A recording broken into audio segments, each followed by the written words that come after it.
योऽन्तः प्रविश्य मम वाचमिमां प्रसुप्तां सञ्जीवयत्यखिलशक्तिधरः स्वधाम्नाम् अन्यांश्च हस्तचरणश्रवणत्वगादीन् प्राणान्नमो भगवते पुरुषाय तुभ्यम्। श्रीवीरराघवदयार्द्रकृपावतारम् श्रीजानकीश पदपद्मपरागभृङ्गम् श्रीश्रीधरार्य चरणाम्बुजलग्नमौलिं श्रीदेशिकार्य घनश्यामगुरुं नमामः।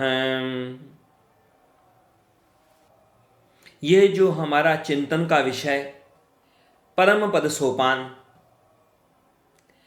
तो यह परम पद सोपान की आवश्यकता क्यों है? क्यों आखिर परम पद की आवश्यकता है? क्योंकि सीधी सी बात यह है कि बिना भगवान के श्री चरणों की प्राप्ति के इस मानव का जीवन व्यर्थ है, निरर्थक है। इस मानव के जीवन की कोई सार्थकता नहीं है यदि यह मानव इस मानव देह को प्राप्त करके भी भगवान के श्री चरणों की प्राप्ति न कर पाए, यदि यह भगवान का कृपा पात्र न बन पाए, भगवान से इसकी दूरी दूर न हो पाए, तब तक इसके जीवन की सार्थकता नहीं है। एक बड़ा सुंदर स्तोत्र है गुरुवष्टकम। उसमें 8 श्लोकों में गुरु की महिमा बताई गई और भगवान की महिमा भी बताई गई। उसमें कहीं पर तो गुरु की महिमा कही गई, कहीं पर भगवान की महिमा बताई गई। केवल एक शब्द का अंतर कर दिया गया, कहीं पर गुरु शब्द रखा गया और कभी हरि शब्द रखा गया। अलग अलग तरह के कई तरह के पाठांतर प्राप्त होते हैं। उसमें एक बड़ा सुंदर श्लोक है। उसमें कहा गया कि ये जो दुनिया में कई तरह की उपलब्धियां मानी जाती हैं, लेकिन वो उपलब्धियां वास्तव में किस काम की हैं? शरीरम सुरूपम तथा वा कलत्रम यशश्चारुचित्रम धनम मेरुतुल्यम हरेरंग्रिपद्मे मनश्चेन्न लग्नम ततः किम ततः किम ततः किम ततः किम। उसमें बड़े सुंदर ढंग से स्पष्ट रूप से कहा गया कि भले ही किसी का शरीर बड़ा सुंदर है, भले ही किसी का शरीर बड़ा स्वस्थ है, भले ही किसी की स्त्री भी बड़ी सुंदर हो, भले ही किसी का यश बहुत फैला हुआ है, बड़ी प्रसिद्धि है उसकी, भले ही किसी के पास इतना धन हो कि मानो पर्वत के समान उसके धन का ढेर लगा हो, लेकिन ये सब होने पर भी यदि उसका मन भगवान के श्री चरणों में लगा हुआ नहीं है, तो फिर इन बातों का क्या मतलब? तो फिर क्या? तो फिर इन सब चीज़ों से क्या? तो उसके शरीर की सुंदरता से क्या? तो उसके धन के ढेर से क्या? तो उसकी प्रसिद्धि से क्या? तब इन सब बातों का कोई मतलब नहीं। भगवान के श्री चरणों में यदि मन लगा नहीं, भगवान के श्री चरणों में भक्ति यदि बनी नहीं, तो फिर उसके सारे गुण व्यर्थ हैं, सारी उपलब्धियां निरर्थक हैं। यह मानव का शरीर, यह मानव का जन्म प्राप्त होता है माता पिता के द्वारा, लेकिन जीवन की सार्थकता को तो स्वयं ही प्राप्त करना पड़ता है। जीवन की सार्थकता किसी के द्वारा प्राप्त नहीं होगी। जीवन की सार्थकता को तो स्वयं प्राप्त करना पड़ता है, स्वयं उसके लिए आगे बढ़ना होता है। जन्म मिलता है लेकिन सार्थकता मिलती नहीं है, सार्थकता को प्राप्त करना पड़ता है। जन्म ले लेना यह तो एक प्राकृतिक घटना है, इसमें कोई बड़ी उपलब्धि वाली बात नहीं है। जन्म लेते हैं लोग, जीते हैं और मर भी जाते हैं, लेकिन जीवन की सार्थकता किसमें है?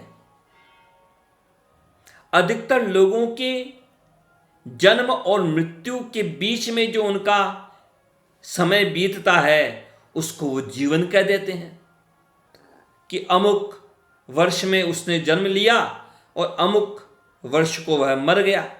तो जो उन वर्षों का जो अंतर है उससे उनका जीवन मान लिया जाता है, लेकिन यह जीवन नहीं है। जीवन वह है जिसमें हम सार्थक रूप से जिएं। जिस समय में हमने अपने जीवन की सार्थकता को प्राप्त किया या प्राप्त करने का प्रयास किया, वह जीवन काल जीवन कहलाएगा। ऐसा हुआ कि कोई राजा कहीं किसी संत के आश्रम में गया और वहीं पर उसने एक किसी वृद्ध को देखा, तो उस वृद्ध से पूछ लिया कि आपकी आयु कितने वर्ष की? वृद्ध ने कह दिया कि 10 साल। राजा को आश्चर्य हुआ कि यह वृद्ध दिख रहा है और कह रहा है कि आयु है 10 साल। वृद्ध से पूछा, ये कैसे कहते हो कि तुम्हारी आयु 10 साल है? तुम तो बड़े वृद्ध दिखते हो, तुम तो लगभग 80 साल के दिखते हो। वृद्ध ने कहा, देखो, शरीर की आयु पूछते हो तो तुम्हारा अनुमान सही है राजन, ये शरीर तो लगभग 80 साल का है, लेकिन क्या कहूँ 70 साल तो बस संसार की दौड़ में ही बीत गए। ये जो 10 साल अभी के बीत रहे हैं, यही कुछ कहने लायक हैं, बताने लायक हैं कि जिसमें मैंने कुछ भगवान की कृपा को प्राप्त करने का कुछ प्रयास किया है। ये 10 साल ही कुछ कहने लायक हैं, उल्लेख करने लायक हैं। बाकी समय तो केवल बीता, वो तो बीता, वो जीवन तो व्यर्थ था। तो ऐसी बात कहीं हमारे साथ तो नहीं हो रही है। लोग धन इकट्ठा करते हैं, ठीक है, धन चाहिए, संसार के कार्य करने के लिए धन चाहिए, तो वो कार्य करने में धन लगे, ठीक है। जरूरतमंद को देने के लिए भी धन चाहिए, उसके लिए धन है, ठीक है। लेकिन इकट्ठा करने के लिए ही इकट्ठा किया तो फिर क्या मतलब है? उपयोग न किया, उपयोग करने का इरादा भी नहीं है, तो फिर क्या मतलब है? दुनिया भर की जानकारी इकट्ठा करते हैं, इसके बारे में, उसके बारे में, पता नहीं किस किस के बारे में क्या क्या पता करते हैं, लेकिन उन सब को जानने से क्या होगा? पद प्रतिष्ठा इकट्ठा करते हैं कि बड़ा पद मिल जाए, खूब प्रतिष्ठा मिले, बड़ा सम्मान मिले, और सोचते हैं कि ये जो इकट्ठा कर लिया है यही जीवन है। इस धन को, इन जानकारियों को, पद प्रतिष्ठा को बस सोचते हैं यही जीवन है। लेकिन यह बात हमें समझ लेनी चाहिए कि चाहे जितना धन हो, चाहे जितनी मान प्रतिष्ठा हो, जीवन की सार्थकता का इससे क्या संबंध है? चाहे जितने दुनिया के लोगों को आपने जान लिया और चाहे जितने लोगों ने आपको जान लिया, चाहे पूरी दुनिया को जीत ले, चाहे पृथ्वी का पूरा साम्राज्य बना ले, चाहे चांद तारों पर पहुंच जाए, लेकिन इन सब से जीवन की सार्थकता का क्या संबंध है? रूस की एक लोक कथा कहीं पढ़ी थी। उस लोक कथा में ऐसा वर्णन किया गया, रूस की लोक कथा, कि सुबह सुबह की बात, एक कवि एक पेड़ के नीचे बैठा हुआ है और उस कवि ने उस पेड़ के नीचे बैठे बैठे सुबह के समय एक कविता लिखी और कविता लिख करके जोर से बोल करके पढ़ने लगा। अब वहां कोई श्रोता तो इकट्ठा थे नहीं। अब अपने आप को सुनाने के लिए कविता पढ़ी उसने। और कविता का क्या मतलब कि ऐसा कह रहा था वह कवि कि सारी दुनिया के धन को प्राप्त कर लिया मैंने, अरे कुबेर का खजाना प्राप्त कर लिया मैंने, मेरे पास सब कुछ है, जो भी प्राप्त किया जा सकता है वह धन प्राप्त कर लिया। इतना कहकर उस कवि ने बड़े गर्व से चारों तरफ देखा। अब वहां और कोई तो था नहीं, लेकिन वहां उस पेड़ के ऊपर एक कौवा बैठा हुआ था। वह कौवा जोर से हंसने लगा और कहने लगा, कौवा सो व्हाट, इससे क्या हुआ? कवि घबरा गया। देखा उसने कि चारों तरफ कि कौन बोला। कवि ने चारों तरफ देखा और तो कोई दिखा नहीं, ऊपर पेड़ पर बैठा हुआ कौवा दिखाई दिया। उसने मन में सोचा, जरूर इस कौवे ने कहा है।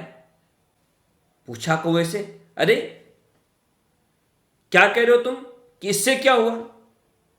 कवि ने कहा, अरे मैंने तो बड़े बड़े लोगों के सामने अपनी कविताएं पढ़ी हैं और लोगों ने बहुत प्रशंसा की है इन कविताओं की, और तुम एक मूर्ख कौवे, तुम कहते हो कि इससे क्या, सो व्हाट। कौवे ने कहा कि ठीक है, बिल्कुल सही कह रहा हूं, क्योंकि जिन लोगों ने भी तुम्हारे इस कुबेर के खजाने की प्रशंसा की है कि कुबेर का खजाना मिल गया, अरे ऐसी कविताओं को सुन करके जिन लोगों ने प्रशंसा की है, तालियां बजाई है, जरूर वे मानव ही होंगे। कोई पशु पक्षी धन की दौड़ में नहीं पड़ता। मानव को छोड़कर और कोई पशु पक्षी इस धन की दौड़ में नहीं पड़ता। तुम यदि मानवों के बीच में यह कविता पढ़ोगे कि मैंने कुबेर का खजाना प्राप्त कर लिया, तो वे लोग तालियां बजाएंगे। क्यों? क्योंकि वे लोग भी कुबेर का खजाना प्राप्त करना चाहते हैं। वे भी उतने ही नासमझ हैं जितने नासमझ तुम हो। तो तुम्हारे जैसों को देख करके तुम्हारे जैसे ही तालियां बजाएंगे। तुम भी नासमझ, वे भी नासमझ। वे बोल नहीं पाए, वे कविता नहीं लिख पाए, तुमने उनकी बातों की कविता लिख दी, इसलिए उन्होंने तुम्हारी प्रशंसा कर दी। उस कवि ने फिर कहा, अरे नासमझ कौवे, अरे मूर्ख कौवे, तू समझेगा नहीं, मैं तुझे दूसरी कविता सुनाता हूं। लेकिन आदमी तो वही है। कविताएं कितनी भी करें, लेकिन कैसी कविताएं करेगा? जैसा वह है। कैसी बातें बोलेगा? जैसा वह है। मन वही है, लोभ भी वही है। दूसरी कविता में उस कवि ने कहा कि अरे मैंने सारी पृथ्वी जीत ली, मैं चक्रवर्ती सम्राट हो गया, अब मुझसे ऊपर कोई नहीं है, सब मेरे पैरों के नीचे हैं। कौवा फिर हंसा और कौवे ने कहा, सो व्हाट, इससे क्या होगा? भले ही सब तुमसे नीचे हों, भले ही तुम सबसे ऊपर हो गए हो, लेकिन इससे होगा क्या? इससे तुम क्या पालोगे? बात वही है। कितना भी इकट्ठा कर लो, कितनी भी प्रसिद्धि पालो, कितना भी नाम प्राप्त कर लो, फिर भी जीवन की सार्थकता उसमें तो नहीं है। ये सब दूसरों को दिखाने के लिए हैं, स्वयं अपने आप की ओर तो कोई झांकता ही नहीं है। दुनिया को दिखाने के लिए तो बहुत कुछ है, नाम है, प्रसिद्धि है, धन है, लेकिन खुद अपने आप को तो देख लो। बात यही विचार करने की है कि किसी का भी मन यदि यह कहे कि धन ही धन इकट्ठा करो, तो अपने मन से पूछो, सो व्हाट, उससे क्या? भले ही सारी दुनिया जीत लो, भले ही दूसरों से बड़े बन जाओ, लेकिन पूछना अपने आप से, सो व्हाट, उससे क्या? भले ही कितनी मान प्रतिष्ठा मिल जाए, प्रसिद्धि हो जाए, लेकिन पूछो अपने आप से, सो व्हाट, उससे क्या? जब तक अपने आप को खोजने की यात्रा आरंभ नहीं होती, जब तक अपने आप को जानने की यात्रा का आरंभ नहीं होता, जब तक अपने आप को नहीं जानते, जब तक भगवान के श्री चरणों से जो दूरी है उस दूरी को मिटाने का प्रयास नहीं होता, तब तक बाकी सारी योग्यताएं, बाकी सारी उपलब्धियां शून्य हैं, व्यर्थ हैं। भगवान के श्री चरणों में यही प्रार्थना है कि हम सब, आप सब इस बात का चिंतन करें कि संसार में भले ही आवश्यकता के हिसाब से कुछ व्यवस्थाएं करनी पड़े, लेकिन इस बात को हम समझें कि संसार की उपलब्धियां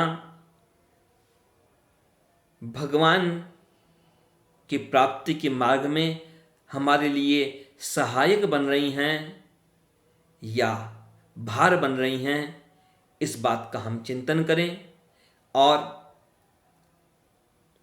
भगवान की कृपा प्राप्ति के मार्ग पर हम आगे बढ़ सकें। जय श्रीमन नारायण।